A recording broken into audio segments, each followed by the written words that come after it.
Welcome back to our special broadcast in commemoration of the Day of the African Child, a day that not only honors the courage of children in Soweto in 1976, but also compels us to reflect on the progress we've made and the work that still lies ahead in securing the rights and well-being of children across Africa. Bringing a sharp and youthful lens to the pressing theme of this year, planning and budgeting for children's rights. Progress since 2010 is Armando Pieters, Secretary General of the University of Namibia's Political Science Society. Armando, thank you for being with us. Thank you very much, Matthew, for having me. Yeah, so if you don't mind, could we start with the question? But of course. Okay.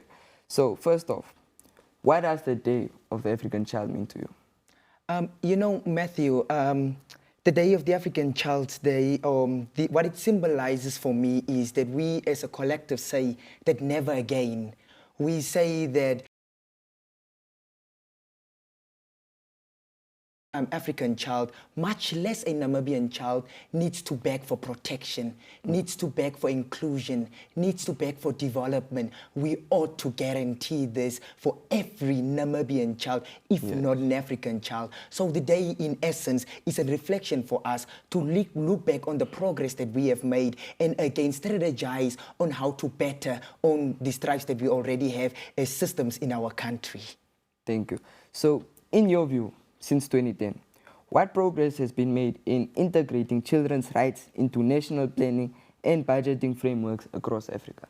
Yes, thank you ever so much for that question, Matthews. And as the takeoff for answering your question, I would like to reference the Child Care Protection Act of the Republic of Namibia. We are looking at progress, a very good theme indeed. So the Child Care Protection Act is the cornerstone on which I want to base my answer to you. It already tells us that the Namibian government does not compromise when it comes to the Namibian child. The protection and the development of the Namibian child is integral to national planning as far as we are to the question. And let us talk about the basic education, Matthews. In Namibia, any Namibian child has guaranteed access to basic education. That already tells us that education and the right to education as enshrined in the Constitution of the Republic of Namibia is a guaranteed right to the Namibian child. The Child Care Protection Act that I referenced to you right now already sets the standard basic parameters around which any individual that is to deal with a Namibian child ought to abide to, which already tells us that when you are convicted criminal, or for the lack of a better word, a convicted criminal, you cannot deal with a Namibian child. That already disqualifies you from being in the teaching profession, where you need to deal with an average Namibian child on a day-to-day basis. Should we talk about the healthcare, the free access to healthcare for the average Namibian child? It already tells us that we do not compromise as a country when it comes to our children. Also speaking to the social grants that we have for our Namibian child, which says that when you are an orphan child, does not necessarily mean that you will be vulnerable in Namibia. The state already guarantees you social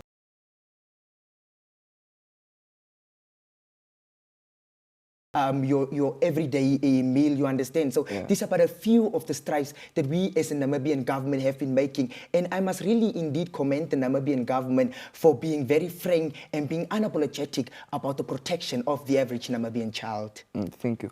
So, in your view, what are the biggest gaps or setbacks that have been hindered in the full realization of children's rights through national budgeting over the years? Matthews, I think there's a disparity. And before I come down to the matter that is very passionate to me about the community aspect of it, I'd like to really answer your question as far as the national aspect is to the question. I'd like to say, Matthews, each year we hear about how the Education Ministry, for argument's sake, Matthews, will be getting a huge quota from our budget. And that already tells us that our government is in favor of guaranteeing education to our children. But here's the disparity, Matthews. How much of that budget really goes to programs? How much of that budget goes to strengthening and amplifying the access and the quality of education? How much of it really goes to salaries and then deprives the average Namibian child of access to education? What are the systems in our healthcare system, Matthews, that guarantee that when a child comes to the state hospital, that when the parents really do not, because there's a certain amount of a $7 or something that is paid when you get to the hospital to get, when you don't have the card or something. What are the procedures that are followed to say that if you're an average Namibian child, you will not be subjected to this? So these are but a few of the, how should I say, national issues that hinder the progressiveness of child protection and child development, but also to bring you to the community aspect of it. You see, Matthews, our communities have lost the spirit of it takes a child or it takes a community to raise a child. There's so much dysfunctionality in our society, Matthews. Armando turns a blind eye to his neighbor's child that decided to drop out of school in grade 7, and it has become normal in our society, Matthews.